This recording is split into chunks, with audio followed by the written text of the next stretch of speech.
Today's demonstration is going to be making chain, forging a chain link. You pass this around.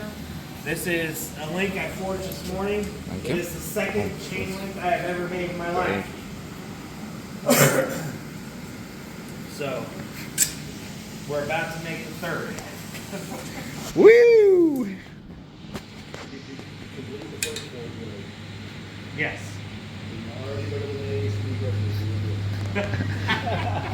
Or me. And you don't even have to wear a Kentucky Fried Chicken shirt today. Alright.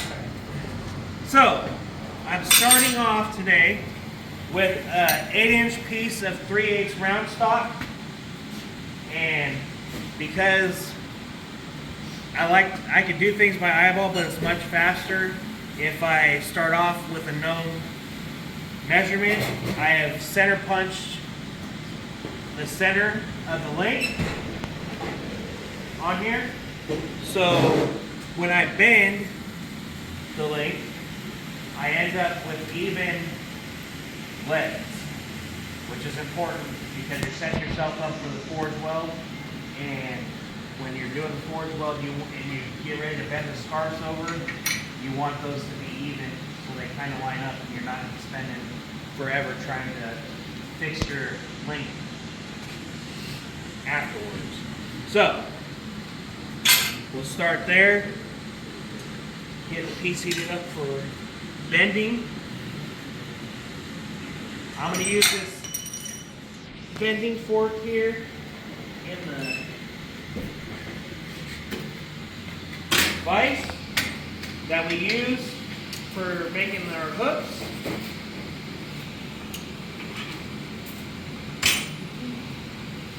Remember from green coal class, metal moves where it's what? Hot. Where it's the hottest or the thinnest, or both. So, gotta get the center of this good and high. And we're gonna take it and I'm gonna bend it, and you'll see I'll have to adjust as I'm bending to get the legs even. So then after I get the legs bent, the next will be setting up the scarves for the forge weld. And I'll pass this around as soon as we get to that point. There are multiple ways to forge a chain link. This is but one of them. The first link I forged at AACB was not this way I'm doing it today. Okay, so this part where the center is here and it's not hot on this side, so I'm going to start over here because it's the coolest and I have more time to work with the other side.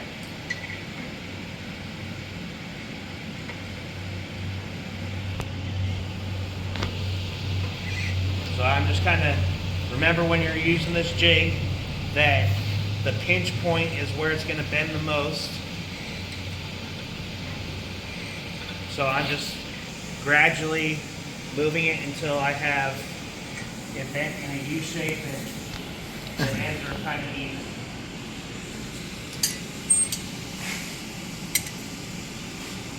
Then I can take it here and just kind of, I'll set hit the side that's the tallest.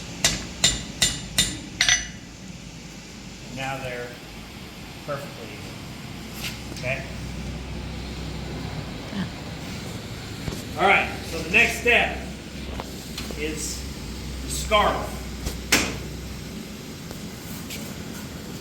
I know in our forge welding class during green coal, you don't learn about scarves because we just do a simple lap weld. Okay, so scarfing is something you're trying to do if you're trying to blend the ends of it together, and you don't want the ends to really show. You want to do a scarf. So when the thinner part of the material is easier to blend because it's thinner and it gets hotter faster.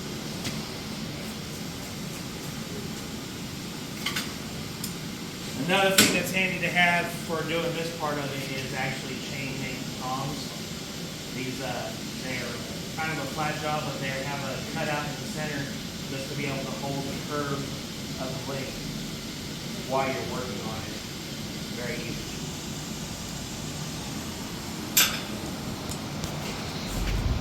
All right, so the scarf. We're going to start here at the corner of the on the anvil here. I'm going to hold on about a cube of material, and I'm going to come down. I'm at a 45-degree angle, and then I just gradually work that, rotate it away from me to draw out a cheek on the inside part, and you'll end up with a teardrop shape on the inside.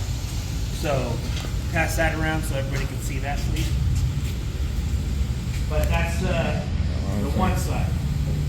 Because I'm talking, I lost my heat, so I'll heat that back up to do the other side.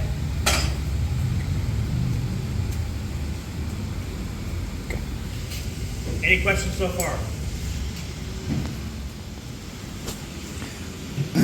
All right, so opposite sides. Make sure I was this side of the first one, so I'm going to flip it over and again hold off a cube of material, come down, and then pivot on that point, drawing that cheek out. Okay, so now I have both cheeks drawn out. I'm going to come over to the edge, the horn here, and I'm just going to start bending those cheeks together.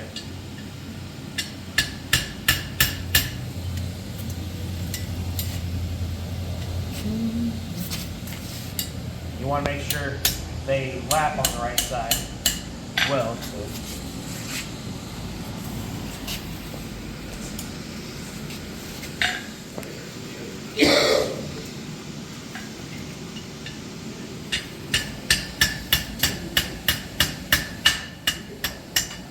All right, so I get these where they're laying on top of each other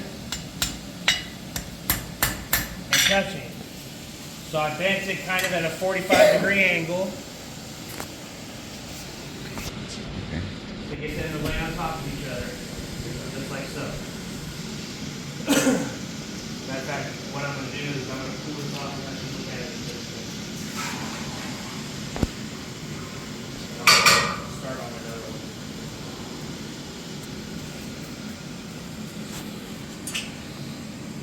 one. Real nice. Perfect. I got it. Still a little warm. Not too bad though.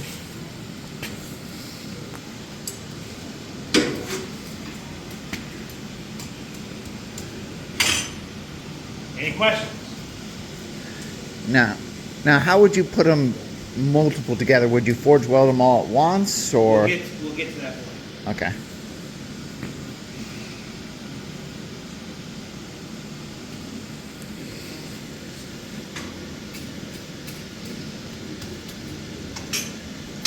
So again, the scarf is set up, you come to this corner, both edges of the radius, 45-degree angle, set down a cube of material. Everybody know what a cube of material is?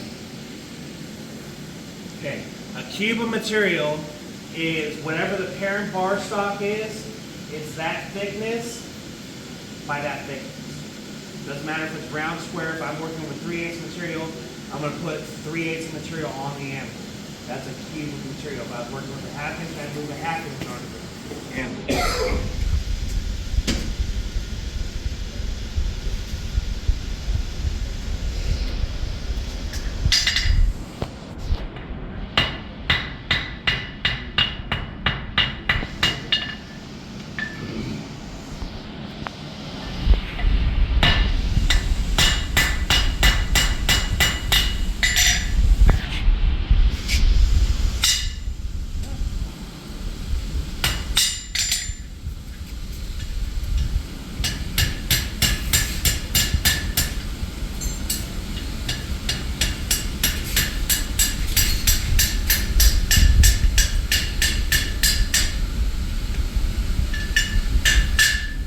See, it is possible to do that step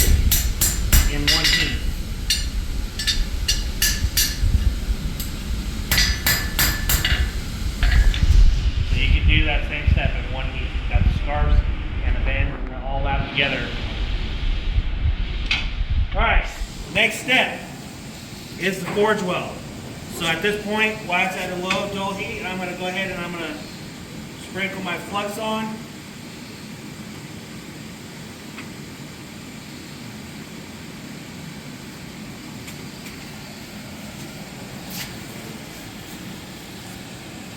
Put it in the fire to get to my welding heat. So one thing that I'm looking for in a welding heat, a lot of people, they have a hard time judging color or whatever. If you look at the piece, you'll see the flux start to boil. And when you see it start to boil, you'll see little black spots on the flux. Okay, you'll see them starting to form on the piece. That's when it's at right temperature. If it gets past that, it'll be dry and it'll be crumbly because the carbon is starting to come out of the material and it won't stick. If it's not at that temperature, it's not wet enough and the molecules haven't separated enough to join together. So you have to hit that critical point in that temperature to get the welding.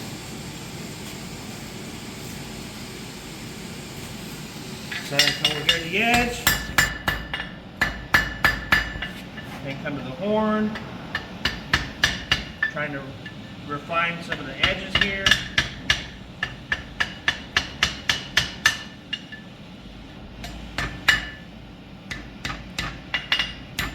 You can see I'm hitting on this part so I'm welded. It's not coming apart. Now what I'm doing is prettying it up, my weld, making it, trying to blend in the joint to make it look pretty. Because if you're going to put your name on something and say you did it, might as well make it so it looks good, right? Mm-hmm. Alright, so I'm going to put it back in the fire. I'm going to put a little bit more flux to blend some of my joint. Again, I'm not going overboard with this with the flux. I'm literally just sprinkling just a little bit on. So it's not a lot. Okay.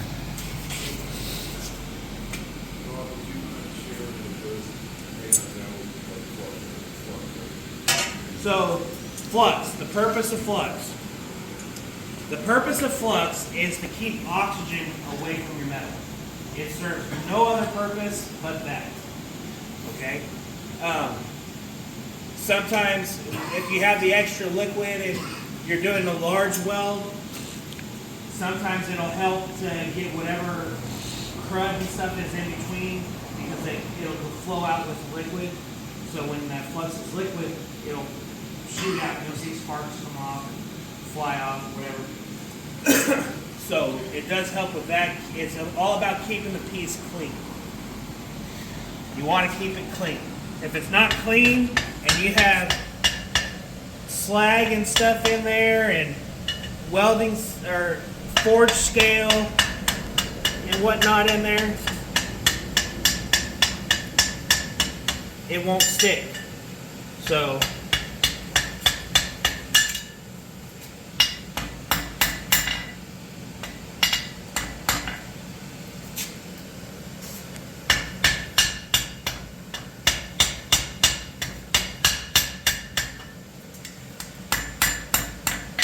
alright, so I'm happy with that. After all, it's just a piece of chain, so it doesn't have to be super pretty, but you want it to be somewhat pretty. Make sure it's straight, even.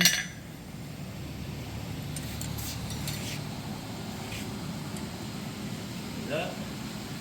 And at this point, I'll brush it to get the ugly stuff off.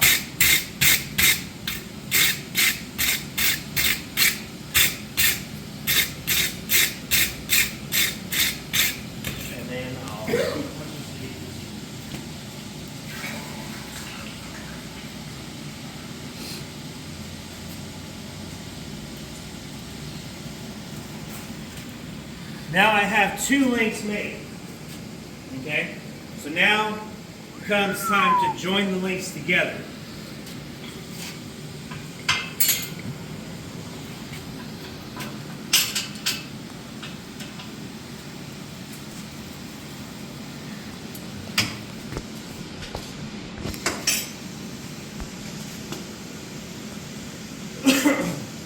So when we're going to join the links together, it gets a little bit more cumbersome because now you're not just dealing with the one link that you're trying to weld together. Now you have multiple links all at the same time.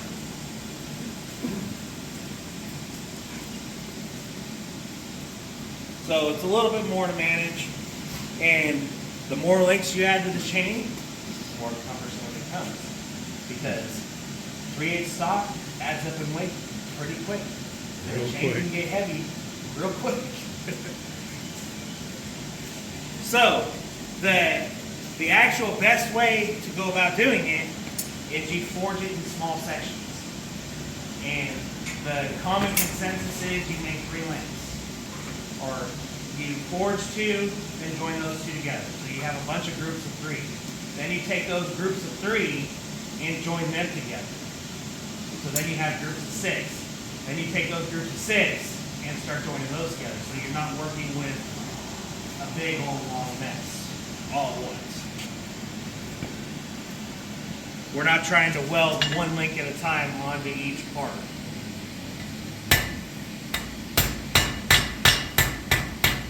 So the Abana conference, every year, like the AACB conference,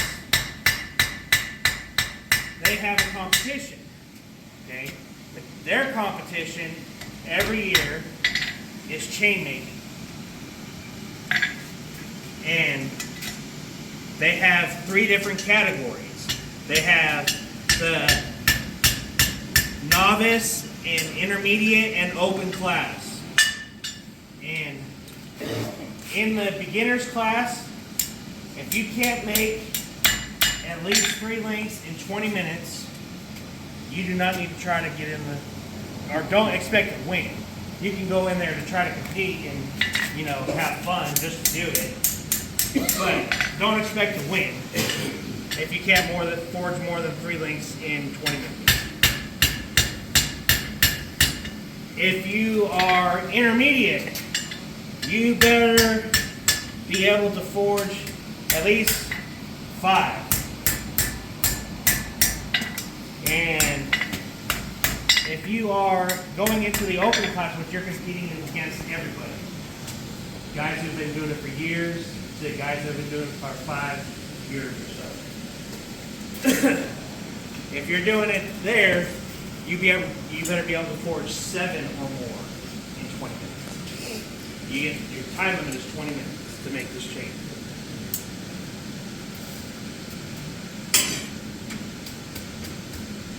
So you can imagine, guys get pretty good at doing this stuff. All working with the same stock size as you They're are? all working with the same. They work with 6 inches of 3/8. I'm working with 8 because I like my lengths a little bit bigger. I think it looks prettier. Plus, it's a little easier to work with when you're trying to move stuff around. But they give you 6 inches of 3/8 round stock, which means your bends here are tighter, and these are shorter. All right. Well, joining together. Where the other group? I got ahead of myself here, and I closed this up before I should have. So leave that open. All right. So they got the link. All right. Take this off, and what we're going to do is we're going to take the link. We're going to think about it because I want, just because, like I said, we're going to make it pretty, we want to make it pretty. I'm going to make sure that all my points are going the same direction. Well, that one's not working. Yeah, your other one's on the table.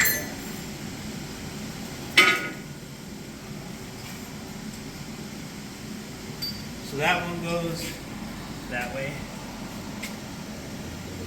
And this one will go the other way.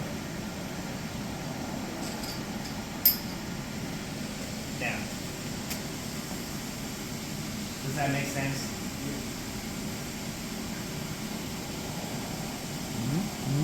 Yeah. Come on, somebody who knows geometry. Does that make sense? Okay. Honestly, it doesn't, because it's a round circle. It's going each spin inside the chain. The only time it matters is when you put the next link on.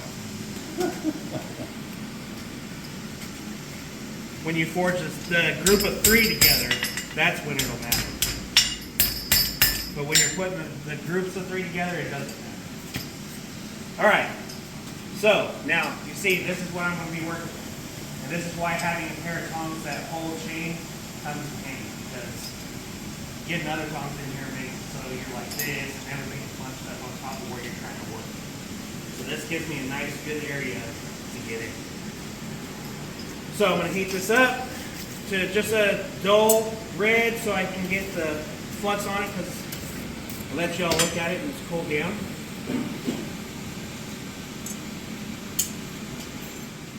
My goal was I wanted to get 6 links all lumped together so you can show.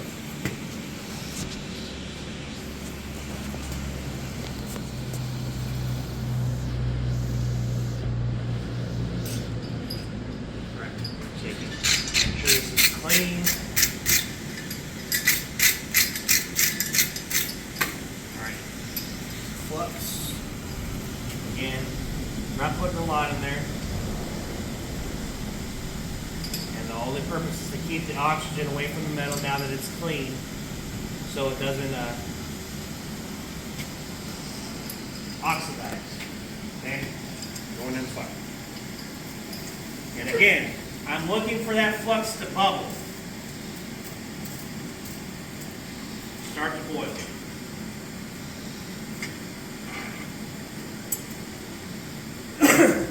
Don't stare in your fire though, and sit there and watch it. You get flashball eyes and you won't be able to see it.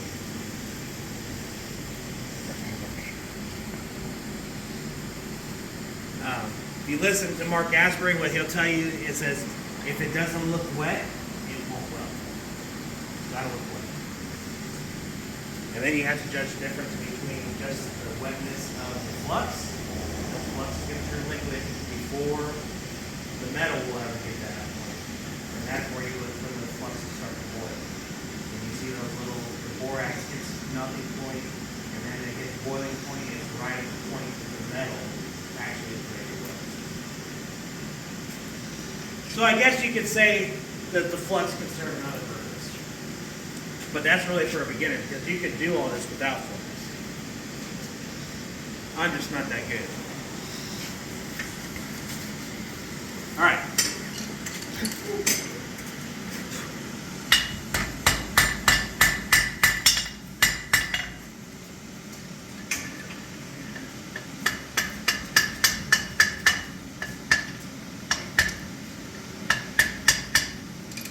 Plus, if you have an animal that has a sharp horn, it also helps.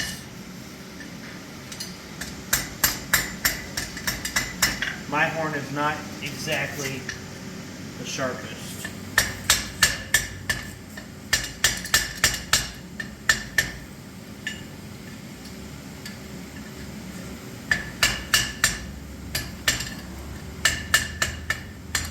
Again, at this point, I'm just dressing up the weld, making it look nice. Gonna flux it one last time to blend the edges. This is where the guys that are really good at it, it's already done. And that's why they can make 7 legs of 20 inches.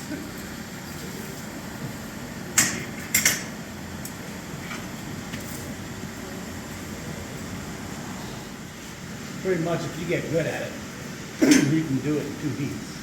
Oh yeah. Yep. Once you get good and proficient at it, you can weld a length in 2 heats.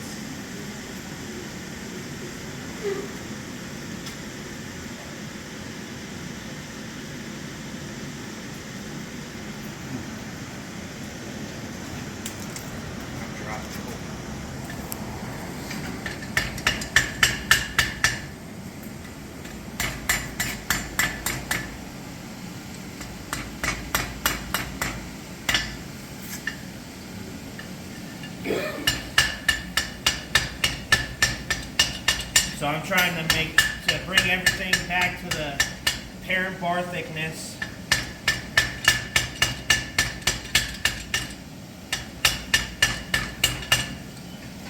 Robert, you were setting the shoulders in this car.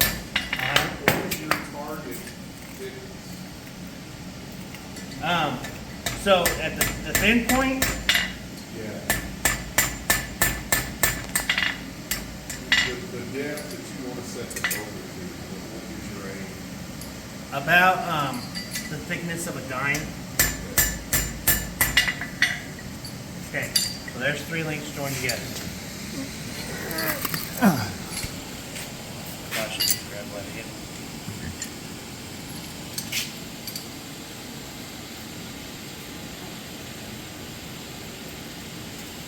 So now we have 3. These ones are all pretty close to being done. These ones should go pretty quick.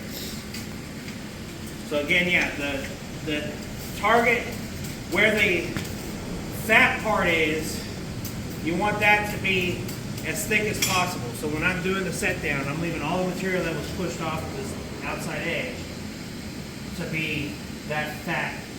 So it's like 3/8 of a little less than 3/8 of an inch because you lose some in the spread.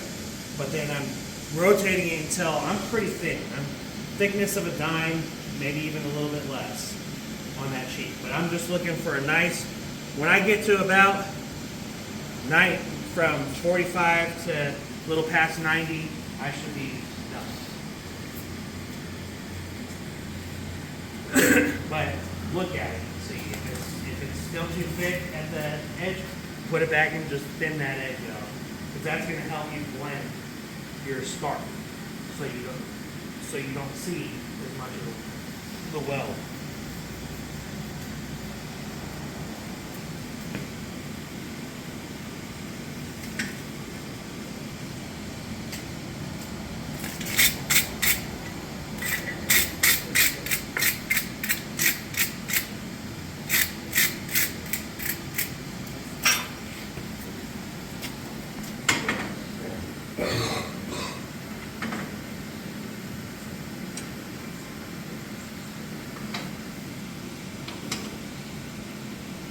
All right, any questions? See, let's put the 3 together. We're going to do the next 3, and then we'll join those 6 together. No, I won't.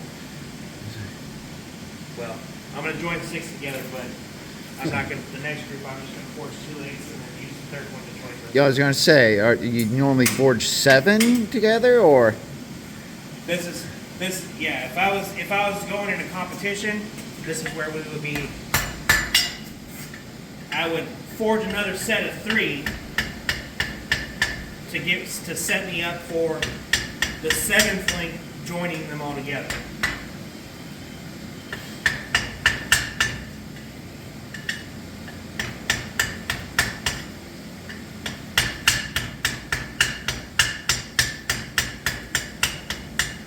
But I'm not going to keep you here to do all that. So I'm going to use the 6th link to join them together.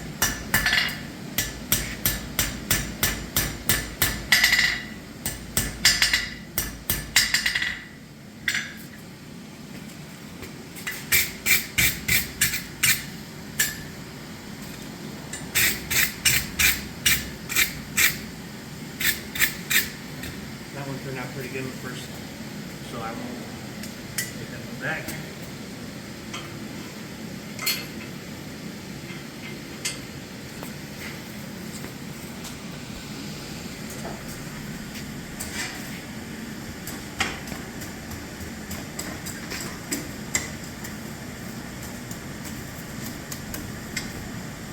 So, as far as forge welding goes, you can see it's really not a lot to it. It's really not that difficult. The biggest thing is having the confidence to say I can do this. You have the knowledge, because the steps that I showed you, that's all the knowledge you need to know to be able to do it. Now it's just about taking that knowledge and putting it in application. If it's unsuccessful, don't worry about it. Just do it again. And then do it again. And then do it again. The more repetition you have, the better you get at it. I do about one forge weld a month. Every green pole class, as I'm doing. That's how you do it. So how deep into the fire is that? Is the ends? It's not. It's just I'm right in middle. the middle of the fire. Okay. I don't want to bury the piece down in there because that's where it's oxygen rich. And I don't want to lay it on top because it's not hot enough and it's also oxygen rich. I want it right in the middle where I have good fuel burning on both sides.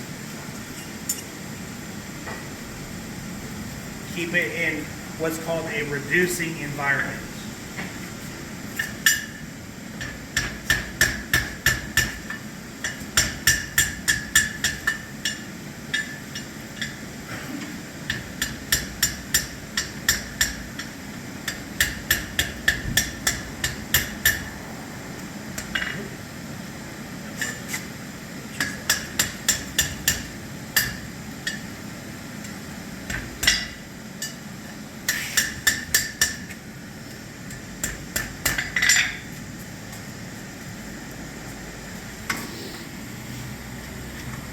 Do you have to leave one of them on forge weld to stick six together? Huh? I'm saying, I think he needs to too. yeah, don't you need to link that one first? No. Okay. This is 5. Okay. 1, 2, 3, 4, 5.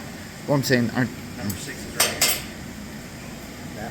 I use number 6. to forge them together, but then how do you forge the sixth one into there? Because that'll be the middle So one. it becomes straight.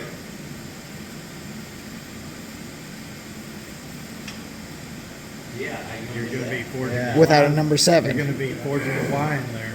Yes.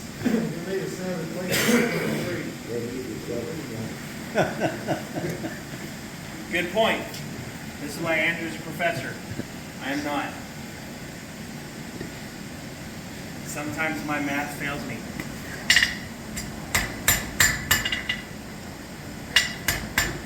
Guess we'll need a separate link. Can somebody cut me another 8-inch piece? It's already in the It's shop. already in the saw. All you have to do is measure out 8 inches. There should be a hook rule there to do it. Yeah, try.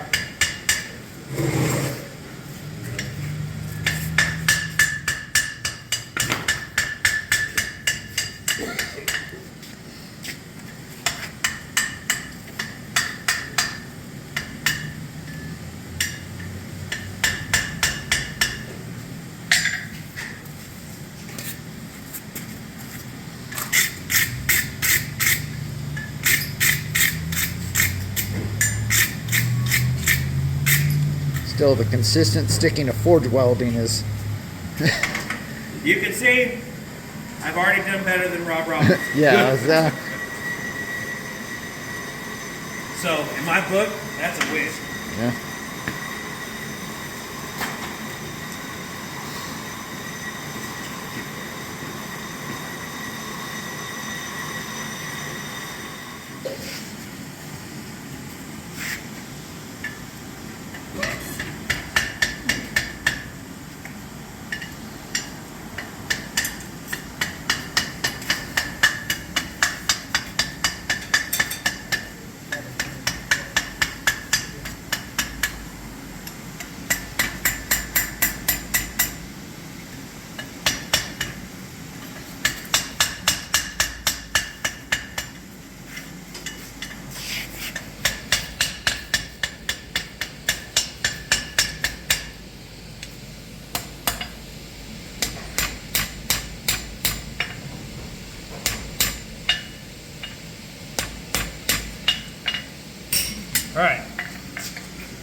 So how long has it been? How long have we been going? 37 minutes. 37 minutes. So I've joined together 3 and made 5 in 37 minutes. So I'm definitely not in open category. But you're not doing bad.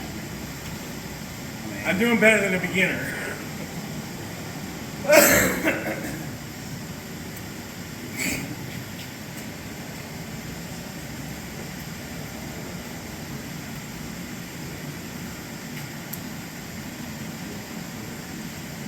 But you gotta give me a little bit because I'm talking and doing everything else while I'm Yeah. doing it. Yeah. Wedging stuff to hand around and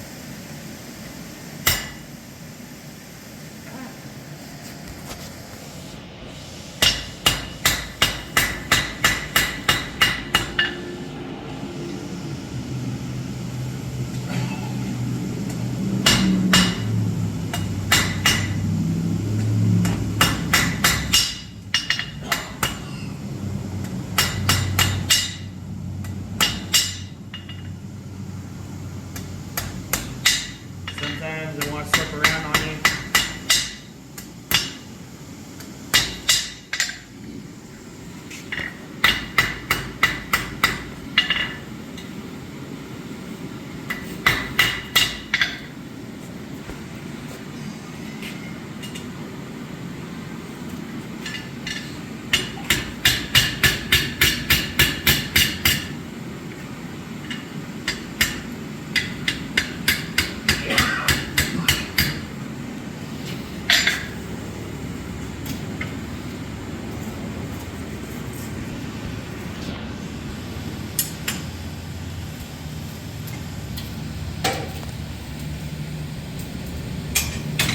So those little things right there that separates the boys from the men. I'm still a boy.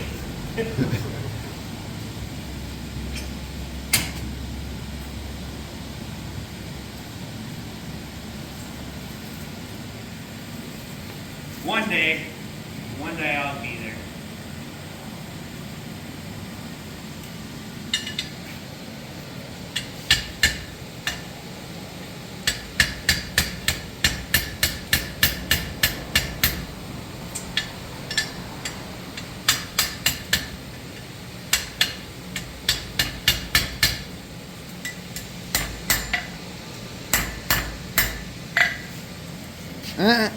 slip the chains in. Huh? Slip the chains in. Yeah. Thank you, Anthony. Here I go.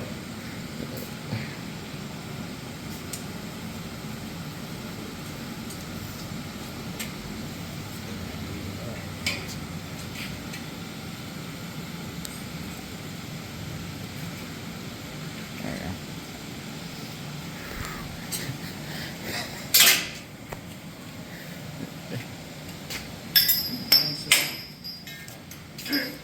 That might be hot.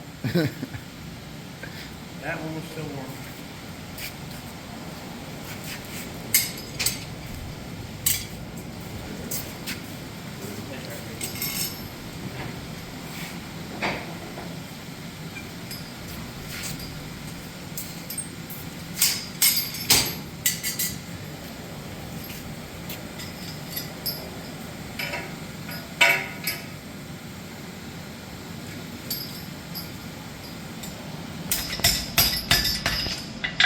Yeah, I can join them together.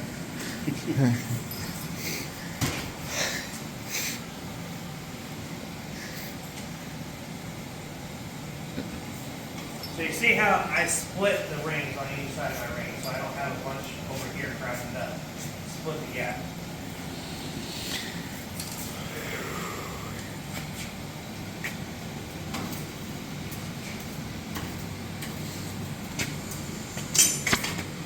One thing, you want to be in a hurry when you're doing it, because your welding heat is a limited amount of time. But at the same time, you also don't want to get too much in a hurry. Then you start making dumb mistakes like not putting the links together before they're before you weld these.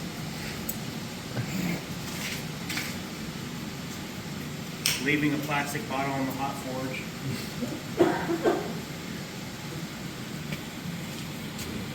It's the little things. We're learning from your mistakes. Hey, as long as you're learning, that's what matters. These are the mistakes that we don't have to make. You can always learn something from somebody, even if it's what not to do. I use Rufus for that all the time. Unless it comes to cooking.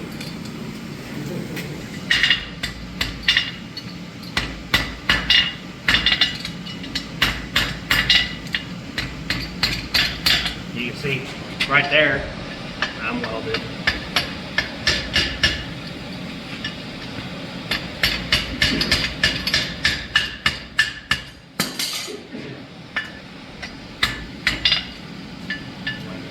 Together.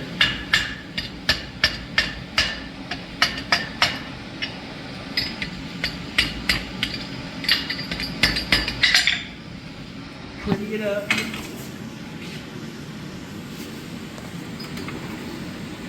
You ever see anybody do like a test of failure on a chain that's hand formed? I've never seen anybody do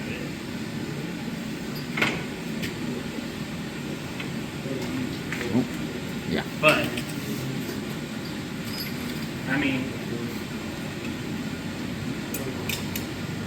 before there was modern ways to weld a chain, they did this and they drug stuff behind tractors and everything else with chains just like this. So, I imagine it's gotta be pretty strong. Does anybody put the weld in the side of the lake instead of the end? You ever seen it done that way? Yeah, when I was up at RCA, I saw some guys do it that way. Also, like I said, the way I did it was not like this. So, when I did it, I kept my forge weld in the same spot because it's just easier to hide there when you're doing multiple lengths.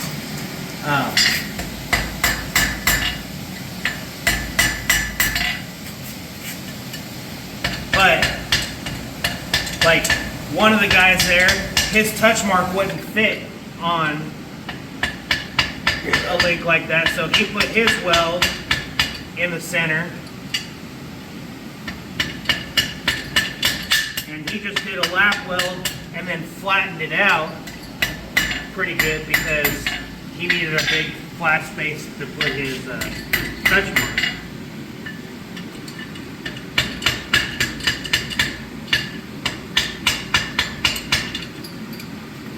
So,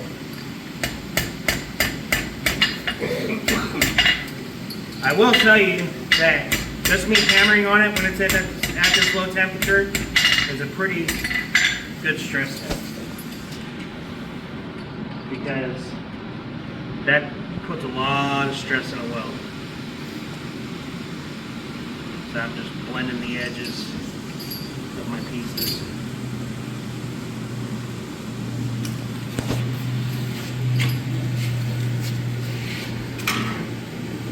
But what I'm doing there is I'm hitting the weld in the shear plane. So any lateral force is trying to shear that weld apart. And I'm doing it while it's hot, but not hot enough to where it bends, because the links aren't just flattening it out. It's still holding like this, and it's cold enough that it's just the weld holding it together. So it's a lot of stress.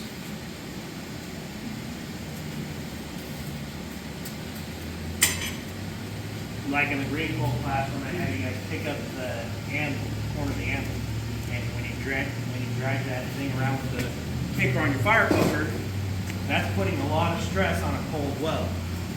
A lot of times it'll bend the kicker out, which is good because your weld didn't give the metal bent before the weld gave.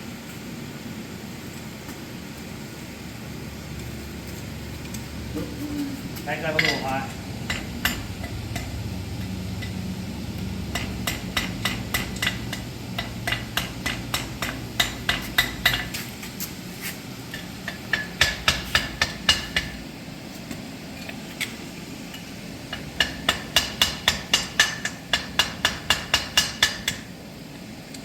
So I'm using the roundness of the anvil to dress the or the horn to dress the inside of the link while I'm working on the outside. And that's what I'm using to hide it as much as possible.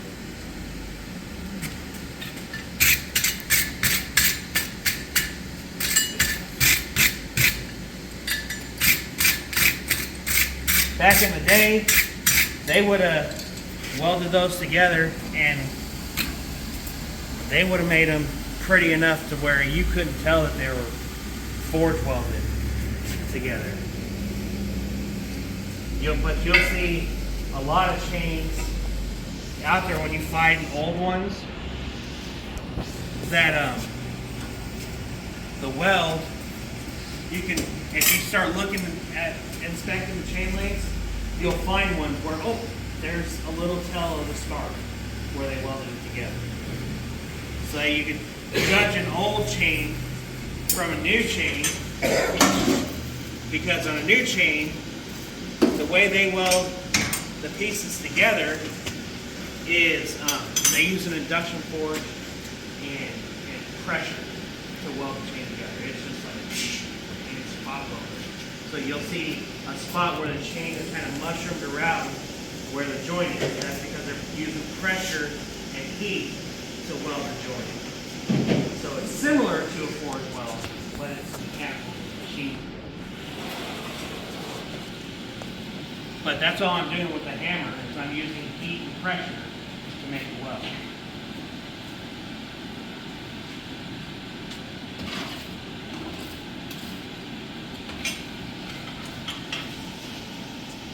All right, so we're going to join these 6 together now.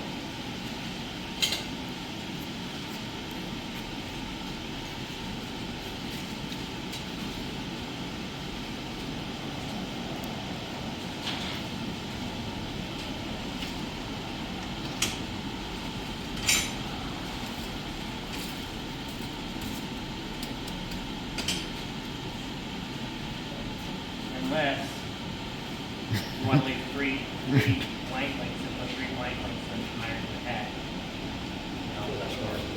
I'll touch one.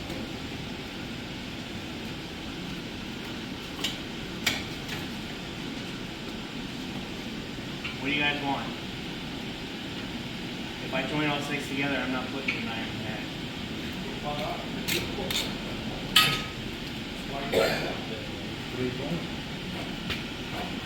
Because I didn't get to keep the first link that I forged. Did you set him on it? Yeah. Yeah.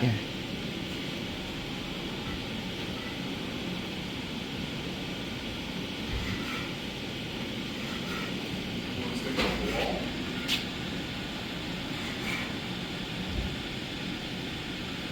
There.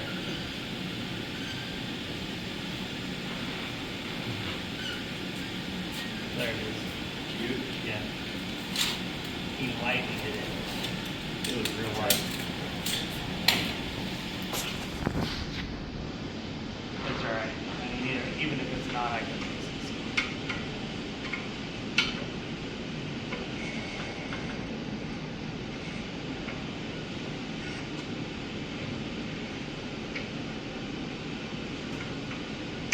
Maybe you should let one of our visitors make that decision.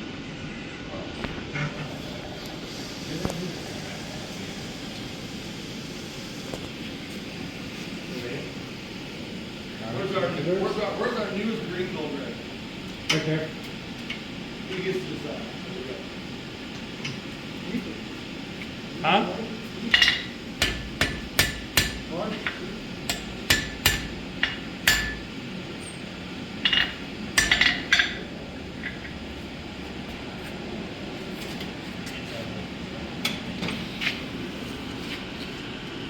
Did you touch mark the chain you made at the RCD? I did. Everyone who made a link at the AACB, Touch mark. and touch mark. Now, Rob Robinson is the only one that didn't make a link because he made the gimbal, the swivel to hold all links together. So his is not just a link. is a link with a pass-through and a tenon joint with a little swivel top piece that spins around. How you can do that? That literally took him a good portion of the day. Yeah. It took about, out of the, well, we were there for like 8 hours. It 8 took hours him or so. It 6. took him about 6 hours to do that swivel. It took him the And first forward, then one. I helped him and another guy helped him.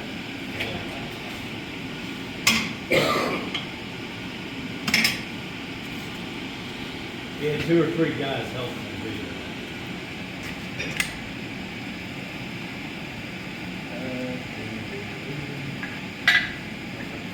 What are you looking for? Are you still videoing, Andrew? Yes. No pressure. No, none at all. You're doing amazing.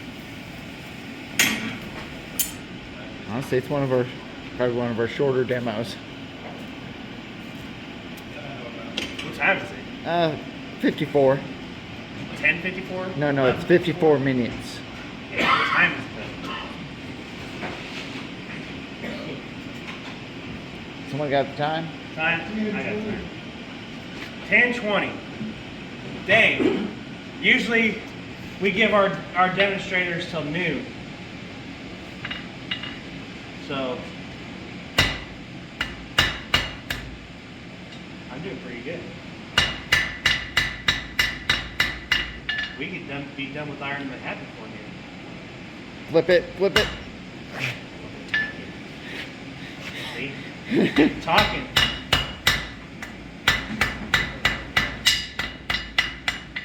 Fast, too fast.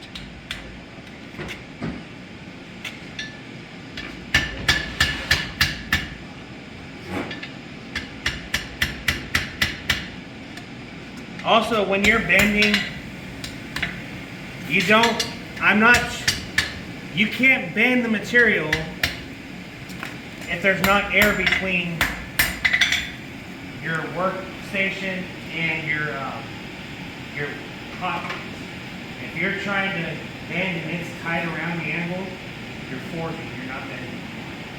Okay, so I don't want to change the dimension of the stock, so I want to make sure there's air between where I'm bending and the stock, because I don't want to reduce the size at all.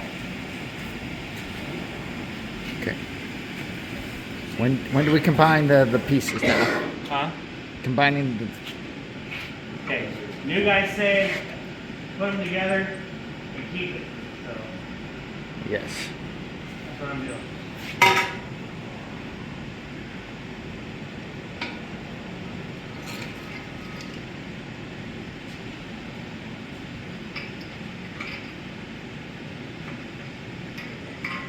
So that's one set of 3. And this is where I said it matters Uh-huh. which direction you put this. This one has the pointed end on, not the round end.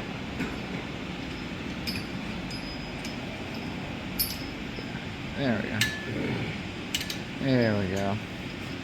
Now I have 6. Mm-hmm. Well, 7. 6 that are. Okay. All right.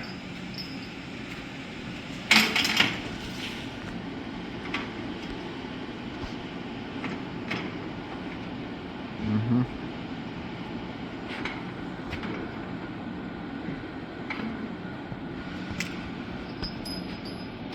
And I can tell there's a huge weight difference between 3 and 6. I mean, I know I doubled the weight, but 3/8 of stock and 7 weights weighs a little bit.